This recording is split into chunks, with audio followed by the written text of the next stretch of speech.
Thank you so much for meeting with us today. Could we start by talking about how the idea for the World Risk Index came up and how it was the index has been developed and how long it's taken and those kind of issues? Well, much of the motivation came from the business people we have been interacting with, who have been telling us that the places where they do business these days have been emerging markets. In the last decade or so, many American businesses have focused on these rapidly developing, transforming economies of East Asia, Latin America, some countries in the Middle East, in Central Asia, in fact, Eastern Europe. And they were not well prepared to comprehensively understand the landscape of these countries. They felt that there were opportunities there. In fact, those were the reasons why they went to China or India or Brazil, Turkey, Indonesia, yet they found them to be non-traditional and high-risk environments.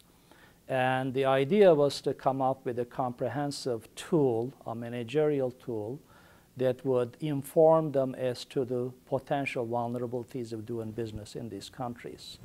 Those vulnerabilities or risks that may arise because of the nature of the political system, change of regimes, lack of stability in the political machinery.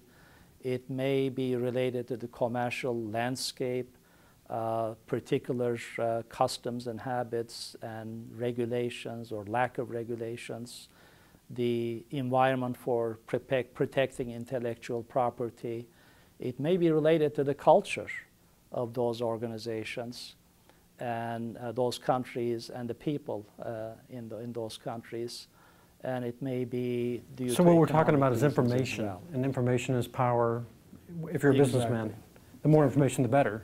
Exactly. I mean, we'd like to empower the decision makers, whether they are an exporter to one of these countries or a direct investor, or it's a company that is looking to source from these countries.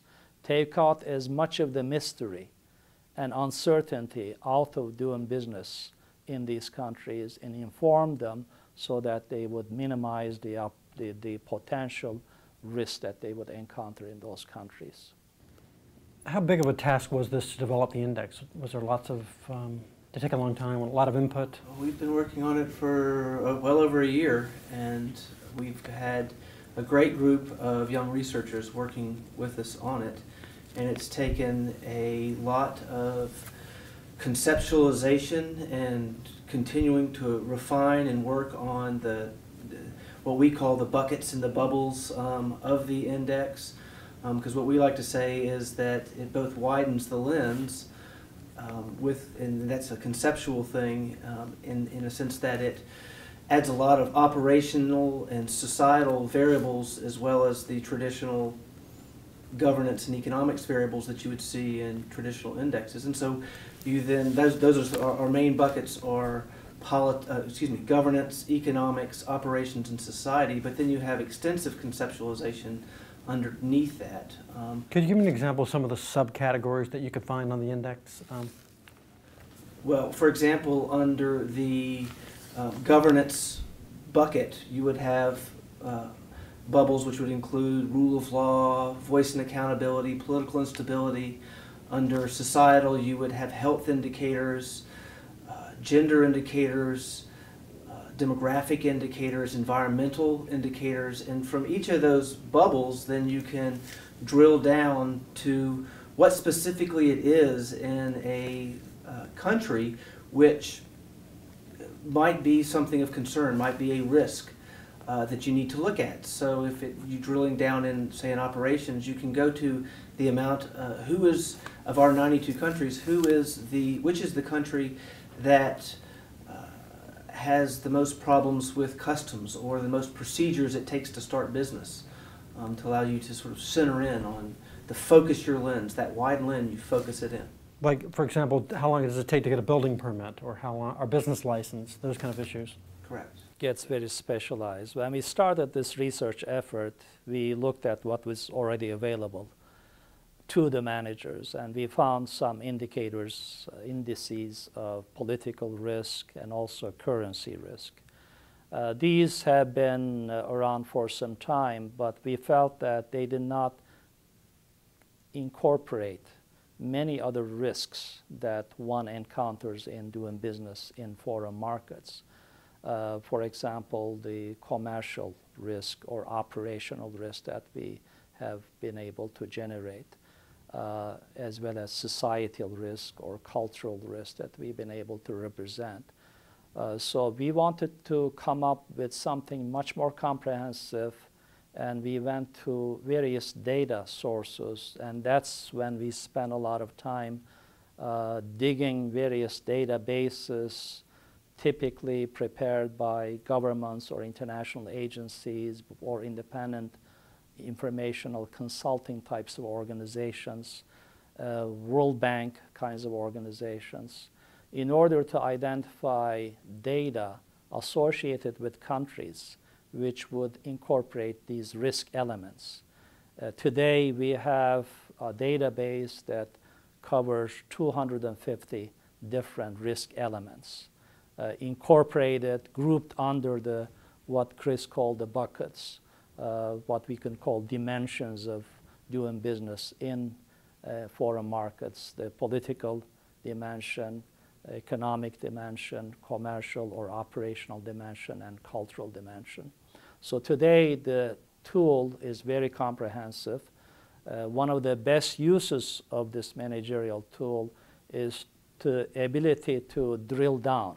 That is, if the manager sits down with a database like this, and we have also incorporated, developed a very user-friendly interface that will allow them to sit down with the database and identify potential areas of weakness or vulnerability in each of these countries. So they'd be able to come up with a profile of each country where that country would potentially pose problems to the business person. So one of the best uses of this tool is to come up with a country profile along the risk dimensions. And of course, since we have some 90 countries incorporated into the database, one can also do a comparative analysis. So if you have several countries in mind, you can contrast how they stand on political risk, commercial risk, or cultural risk. So that would be still another use of this database. We're also in the process of developing the database over several years, creating a longitudinal database, so we'd be able to very soon come up with a trend analysis of key risk indicators for individual countries. I might also add that one of the interesting things is we, of course, looked at the academic literature that's all out there about the existing indexes that businessmen use, and there's a lot of call for, because of new computing techniques and data availability. A lot of our sources are relatively new sources that don't go back that far, but because of the way the world is changing and the availability of these data sets and so forth, we've been able to really build this, and I think it's a very unique idea, and we're sort of right on top of what's available out there right now. Is there a date for a live launch, or do you know when you're going to start offering it to companies?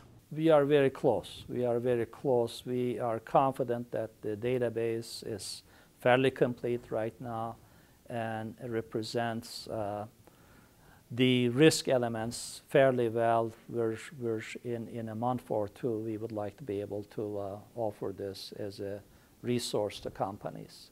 And potentially national governments would be interested in a tool like this, because there are many marketing, promotional elements, agencies associated with various tourism destinations that are interested in perceptions of their countries as viewed and in comparison to other perhaps competing destinations.